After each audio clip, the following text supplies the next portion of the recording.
Saudari yang saya kasih dalam Kristus Yesus, saat ini saya berdiri di tempat ini tidak untuk memberikan khotbah. Saya hanya akan menseringkan pengalaman perjalanan panggilan saya dan juga pengalaman akan kasih Tuhan yang selalu mengubah duka cita menjadi sukacita, mengubah kegagalan menjadi suatu berkah, dan ketidakpastian menjadi sebuah kekuatan. Sekali lagi, saya tidak berkhotbah, tapi saya hanya sharing. Saya ceritakan sedikit perjalanan panggilan saya, mulai dari awal sampai nanti saya menerima rahmat habisan pada tanggal 3 November yang lalu.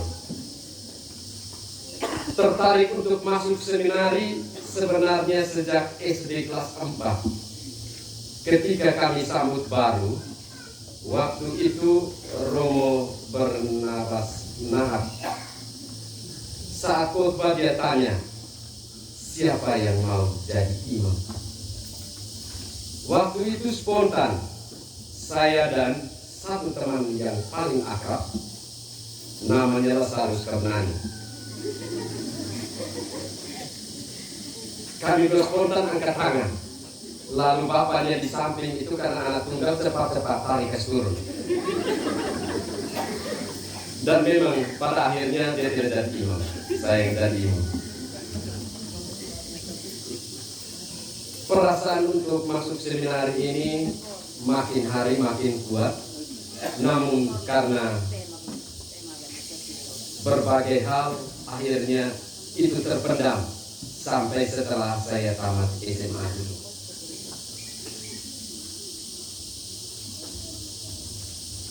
Sejak saya SD kelas 5, saya sudah diambil oleh bapak mama angkat saya yang ada di sini, Bapak Srom Tamono dan Mama Yohanes Naik.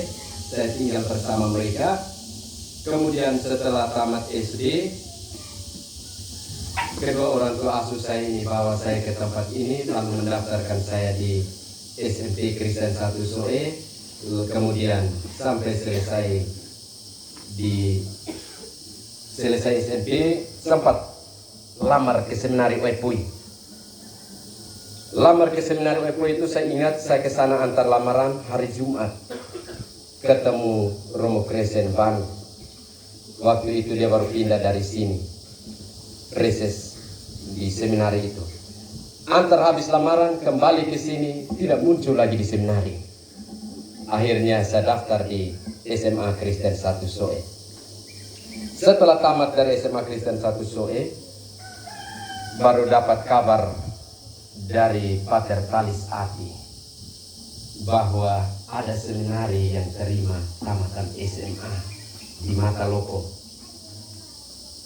Sebut Matalopo ini tempat yang asing bagi saya, karena teman itu Pater Talis tinggalnya di Momere. Kami dua punya bayangan itu tuh Matalopo ada di Momere.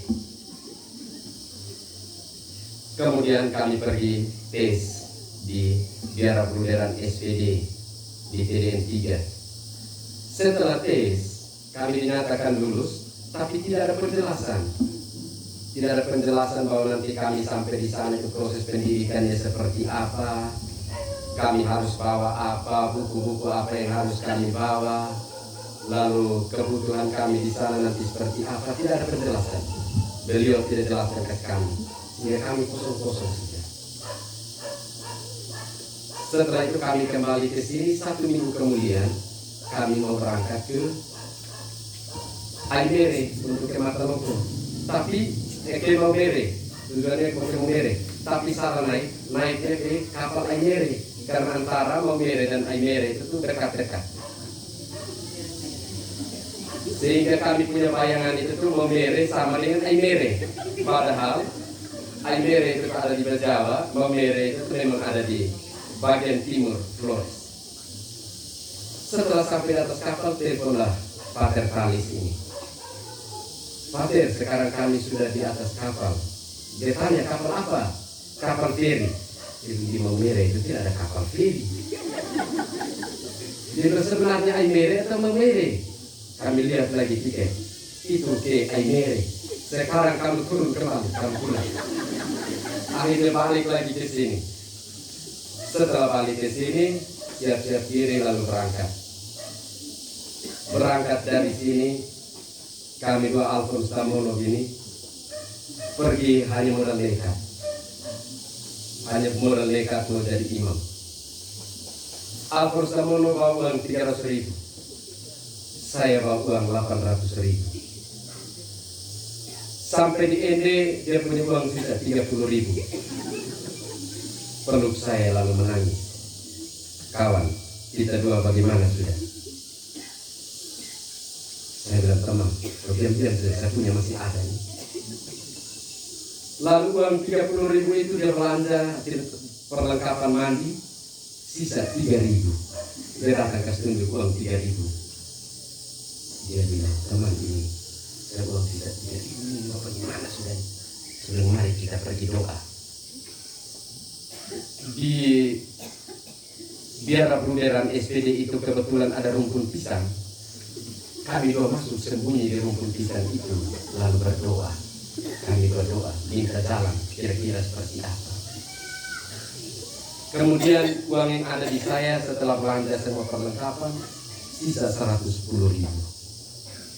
110.000 kami dua bayar uang oto dari Ende di Mataloko, satu orang 50.000. Totalnya 100.000. Tembus sampai di Mataloko, sisa 10.000.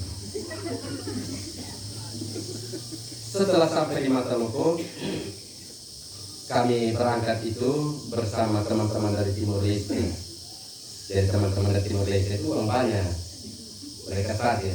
Jadi sampai di sana, rektor mulai panggil kami masing-masing dan kami harus bayar uang sekolah setengah dulu sebesar 3.500.000. Uang sisa 10.000, lalu mau bayar 3.500.000, ambil uang dari mana? Lalu dia tanya, orang tidak jelaskan ke kamu kan? Tidak beritahu kamu bahwa di sini harus bayar 5 juta? Tidak. Terus kamu datang ini bagaimana? Pokoknya hanya modal nekat saja mau datang. Setelah itu, Pater Vincent de Lobeto ini mungkin pikir bagaimana, dia bilang, kamu keluar dulu. Kamu duduk dulu, saya urus yang lain. Setelah dia urus semua teman-teman itu, lalu dia panggil lagi kami. Mungkin dia mau uji atau bagaimana. Dia bilang, bagaimana kalau malam ini kamu tidur di sini, besok pagi saya beli kasih kamu tiket, lalu kamu pulang ke kampung. Waduh, Tuhan Allah. Kita jalan jauh-jauh, hanya mau lihat Mataloko modelnya begini, lalu kita pulang. Dan di Mataloko itu, kita di sini bilang dingin, tapi tidak ada apa-apanya. Kalau dia sudah kabur, jarak 1 kilometer kita tidak bisa lihat. Lalu kami dua berunding lagi. Teman, kita pulang atau bagaimana? Saya lihat kita masuk lagi. Setelah semua keluar, Pater Vincent panggil kami masuk lagi. Dia tanya, kamu dua ini benar-benar mau jadi imam? Kami berspontan, iya. Kami datang ini hanya modal nekat mau jadi imam ini. Lalu dia bilang, baik sudah, kalau memang kamu benar-benar modal nekat mau jadi imam, saya mau lihat kamu punya nilai selama 1 semester ini. Waktu berjalan, 3 hari kemudian, setelah kami ada di Mataloko itu, Pun Tamono pagi-pagi, kami waktu itu sudah beda kamar. Saya kamar 4, dia di kamar 3. Sebelum ibadat pagi, dia datang peluk saya. Teman, kau tetap di sini. Saya pindah masuk dan SPD di Ende. Waktu itu saya terpukul. Kita dua sama-sama berjuang dari segala kekurangan kita. Tiba-tiba kau jalan tertinggal saya mau jadi apa sudah di sini? Sudah kami baku peluk lalu menangis. Kemudian dia dengan satu teman dari Tepoko namanya Tumi Bait, mereka pindah masuk Ruder di SPD. Lalu saya sendiri di situ. Itu tiada hari tanpa kesedihan. Pertama, uang tidak ada. Yang kedua, teman sudah jalan kaki. Jadi ada apa kita mau omong dengan siapa? Dan saat itu pun saya rahasiakan semua pengalaman yang saya alami itu dari semua keluarga yang ada di sini dan juga keluarga yang ada di Memuti. Saya tidak pernah ceritakan itu karena kalau saya ceritakan pasti suruh saya pulang. Karena uang 5 juta, 1 tahun 5 juta, waktu itu tahun 2010, saya punya bapak mama ini pasti sanggup bayar juga. Karena tidak hanya biaya saya dan juga adik-adik saya, Risa, Irsa, dan Gusta waktu itu, sedangkan dua yang lain tidak ada, belum ada. Tetapi hampir semua keluarga besar, bapak mama saya ini menjadi tulang punggung. Sehingga kalau 1 tahun 5 juta itu sulit. Jadi saya diam saja, tapi saya terus bawa dalam doa. Kalau tidak percaya, tanya teman angkatan saya yang ada di sini. Ini teman angkatan saya di Seminari, tapi dia habis lebih dulu tahun lalu. Saya tahan kelas 2 tahun. Teman ini namanya Obama. Orang Berjawa yang kasih nama. Obama itu artinya omong banyak, muka hancur. Karena memang saat ini saya lebih ganteng dari dia.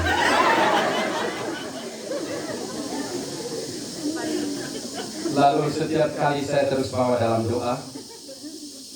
Dan tempat saya berdoa itu, pokoknya tiap kali ada waktu lowong, selesai belajar, langsung lari cari tempat untuk berdoa.